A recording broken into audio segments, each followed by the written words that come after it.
All right, now on to Alberta, Canada, where President Trump and other leaders of the G7 are meeting beginning today. Scripps News White House correspondent Haley Bull joins me now live from beautiful Calgary, Alberta, Canada. Good morning, Haley. So what are the expectations for this summit?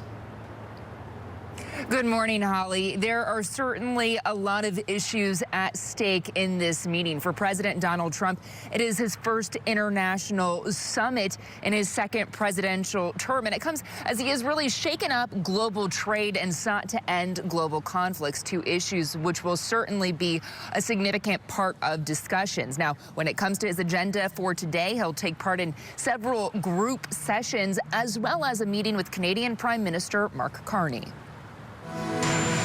Going to Canada. President Donald Trump meeting G7 allies in the Canadian mountainside at a pivotal time for world leaders on the heels of showcasing America's military.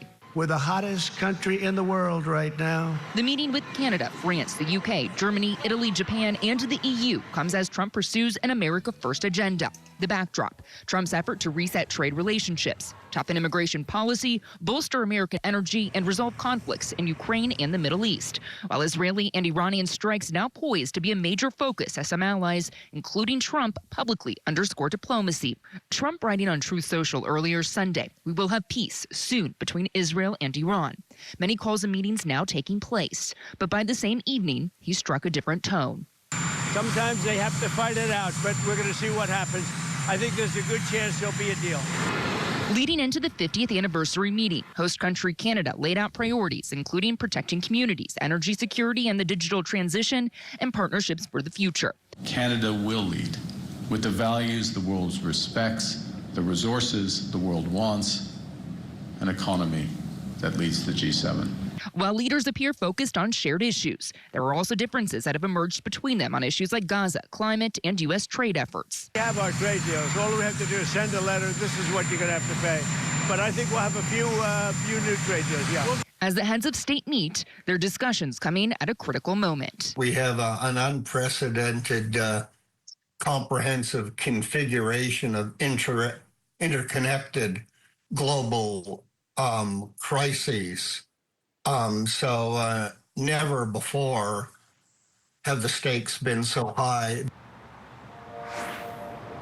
And Holly, there are a number of other countries also invited to this summit. It includes Mexico, South Africa, India, Brazil, Australia, South Korea, and Ukraine. And President Trump is expected to meet on the sidelines with some of those leaders, including Mexican President Claudia Sheinbaum, which is significant as the U.S. and Mexico try to secure trade deals. And Trump has made a major focus of his agenda on tougher border and immigration policies.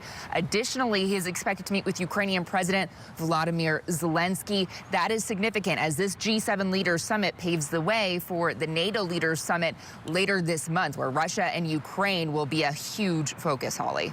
And Haley, what about the conflict between Israel and Iran? Does it factor into any of those discussions as well? Yeah, it is certainly expected to play a significant role in these talks as it all unfolded just days before this summit. And we have seen the leaders working the phones on this issue leading up to it, putting out a flurry of statements. In particular, we have seen leaders broadly call for restraint as well as focus on diplomacy. Of course, all eyes on President Trump as the U.S. had sought to negotiate a nuclear deal with Iran just before this. Those talks that were scheduled, a 6th round of talks scheduled for Sunday, were called off in the wake of the strikes being traded between Israel and Iran. So this will no doubt loom large over this leaders summit, Holly.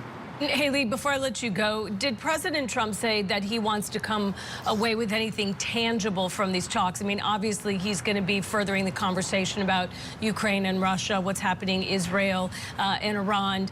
We know that tariffs also loom, but does he want to take something tangible home with? Would he consider a win?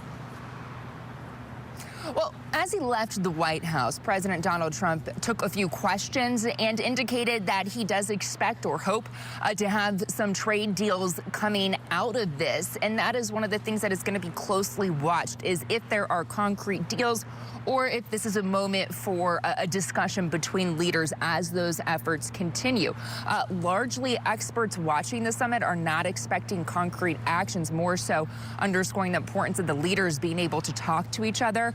The last time the G7 was in Canada, Trump withdrew support from a joint communique back in 2018. A senior U.S. official saying that Canada has worked on crafting short, action-oriented leader statements. A former U.S. official tells us they do expect language on Russia and Ukraine in particular.